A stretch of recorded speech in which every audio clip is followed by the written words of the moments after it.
নমস্কার বন্ধুরা, আশা করি তোমরা সকলে ভীষণ ভালো আছো। আমি ঋতুপর্ণা আর আমি থাকি সাউথ কোরিয়াতে। ছোটবেলা থেকেই আমার গল্পের বই পড়ার ভীষণ নেশা। আর এখনকার লেখিকাদের মধ্যে আমার ভীষণ ভালো লাগে অর্পিতা সরকারের লেখা। অর্পিতা সরকারেরই একটা লেখা আজকে আমি তোমাদের পড়ে শোনাবো। অর্পিতা সরকার তার ফেসবুক পেজে এই লেখাটি লিখেছিলেন। যদি এই লেখাটি তোমাদের পছন্দ হয় তাহলে ওনার ফেসবুক পেজ অবশ্যই তোমরা চেক করতে পারো। আর তাছাড়া ওনার প্রচুর বিখ্যাত বই আছে, সেগুলোও তোমরা পড়ে দেখতে পারো। আমাদের প্রিয় সরস্বতী পুজোর আগে আগে এই লেখাটি আমার ছোটবেলার অনেক কথা মনে করিয়ে দিয়েছে। চলো শুরু করা যাক। আমার এক বন্ধু ছিল, অরুণ। বেশ ছোটবেলায় ওর পৈতে হয়ে যায়। তখনও ক্লাস 7-এর স্টুডেন্ট। ওর পৈতেতে আমরা টিউশনি ব্যাচ থেকে দল বেঁধে খেতে গেছিলাম। মুখচোরা ছেলে ছিল, আমাদের মতো ঠোঁটকাটা দর্শী নয়।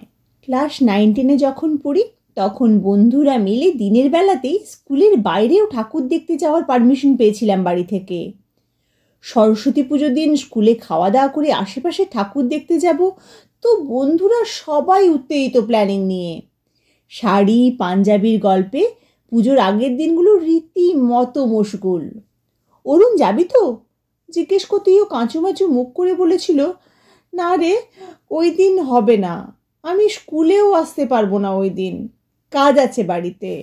আমরা দল ভারী করতে চাইছিলাম, আরও দল ছুটোতে চাইছে শুনেই রেগে গিয়েই বলেছিলাম, তাহলে কোনোদিন মিশবি না আমাদের সাথে, তুই যখন বন্ধুত্ব বুঝিস না তখন থাক। পনেরোর আবেগ রাগ অভিমান বড় জোরদার হয় বাস্তব বুদ্ধির থেকেও। তাই পরের দিন থেকে আমরা ওর সাথে কথা বলছিলাম না। এমনিতেই মুখচোরা ছেলে, তাই কেউ কথা বলছে না দেখে গুটিয়ে গেছিল। আমরা দল বেঁধে সরস্বতী পুজোর দিন হই হই করেছিলাম। একজন মুখচোরা ছেলে যে অনুপস্থিত ছিল সেটা প্রথম পাওয়া স্বাধীনতার আনন্দে ভুলেই গেছিলাম। এরপর স্কুল লাইফ কেটে যাওয়ার সঙ্গে সঙ্গে কত বন্ধুর সাথে দেখা না হওয়ার কারণে অজান্তেই বিচ্ছেদ হয়ে গিয়েছিল। কলেজে যখন পড়ি একদিন হোস্টেল থেকে বাড়ি ফিরতেই ঠাম্মা বলেছিল, আজ গোবিন্দ কাকুদের বাড়িতে অন্নপূর্ণা পুজো, সবার নিমন্ত্রণ। বাড়ির সবার সঙ্গে পুজো বাড়িতে ঢুকতেই দুর্দান্ত সংস্কৃত উচ্চারণে পুজো করতে দেখলাম আমার ছোটবেলার বন্ধু অরুণকে। পরনে ধুতি, গলায় পৈতে, গায়ে উত্তরীয়, পাক্কা পুরোহিত। পুজো শেষ হতেই আমি এগিয়ে গিয়ে বললাম, তুই? ও সংকুচিত হয়ে বলল, সেই স্কুলের সময় থেকেই পুজো করি, বাবা সব বাড়িতে গিয়ে উঠতে পারে না, তাই আমি সেগুলোতে করি, সেই জন্যই তোদের সঙ্গে সরস্বতী পুজোয় ঘুরতে যেতে পারিনি। পুজো করি শুনে তোরা যদি খুব লেকপুল করিস তাই বলতে পারিনি। আমারও খুব ইচ্ছে করতো তোদের সাথে ঘুরতে যেতে, কিন্তু বাবা বলতো এটাই আমাদের রোজগারের সময়।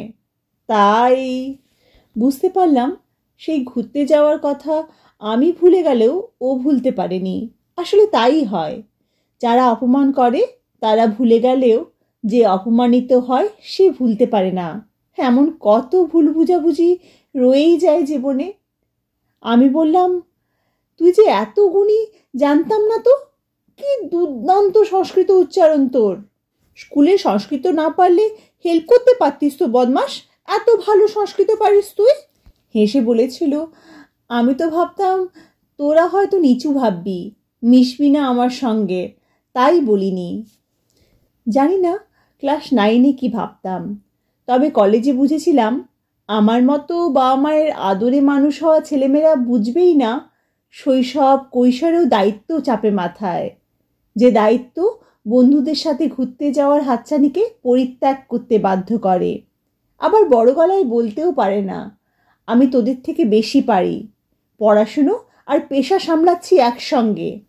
কারণ 15-র কৈশোর বুঝতেই পারে না কোনটায় তাকে মানুষ অসম্মান করবে আর কোনটায় সম্মান। অরুণ সংস্কৃততে অনার্স করছিল তখন, সঙ্গে নিয়ম মেনে পুজো। আমি কলেজ থেকে ফিরেই ক্লান্ত হয়ে যেতাম। আজ এত বছর পরে অরুণের কথা মনে হওয়ার একটা বড় কারণ আছে। একটা কলেজ পড়ুয়াকে বলতে শুনলাম, সরস্বতী পুজোর দিনটা আমাকে বাদ দে ভাই, ওই দিন ক্যাটারিংয়ের কাজ আছে, সন্ধেতে বেরোতে পারবো না। মুখ ঘুরিয়ে তাকিয়ে দেখলাম ছেলেটাকে। মুখটাতে অরুণের মতোই কষ্ট লুকিয়ে আছে কি? কৈশোর থেকে যৌবন। আজও সরস্বতী পুজো মানে শুধুই প্রেম দিবস পালন করে না, কেউ কেউ দায়িত্ব দিবসও পালন করে। প্রেম বেঁচে থাকুক এভাবেই, পরিবারের প্রতি, নিজের কাজের প্রতি ভালোবাসা নিয়ে। কেমন লাগলো বলো তোমাদের এই লেখাটা? আমি জানি ভীষণ ভালো লেগেছে, কারণ আমার তো অর্পিতা সরকারের লেখা ভীষণ ভালো লাগে। এই গল্পটা বলতে বলতে যে জায়গার মধ্যে দিয়ে আমরা এলাম, সেই জায়গাটা হচ্ছে সাউথ কোরিয়ার পোহাংয়ে অবস্থিত গার্ডেন অফ ফায়ারের কিছু অংশ। এই গার্ডেন অফ ফায়ারের মধ্যে দিয়ে হাঁটতে হাঁটতে আমরা হঠাৎ করেই একদিন এই জায়গাটা খুঁজে পেয়েছিলাম। জানি না এই জায়গাটাতে কি হয়, সব কিছু বন্ধ ছিল, কোনো অফিস না, আগে কোনো মন্দির ছিল সেটাকে এখন অফিসে রূপান্তরিত করা হয়েছিল, কিছু লেখাও সেরকম কিছু ছিল না। তো জায়গাটাকে আমরা হঠাৎই খুঁজে পেয়েছিলাম, একদম জনমানবহীন ছিল জায়গাটা। ভীষণ সুন্দর, তোমরা এই জায়গাটা এনজয় করো। আর যদি ভালো লেগে থাকে এই ভিডিওটা, তাহলে please do like, share, comment and subscribe.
Mm-hmm.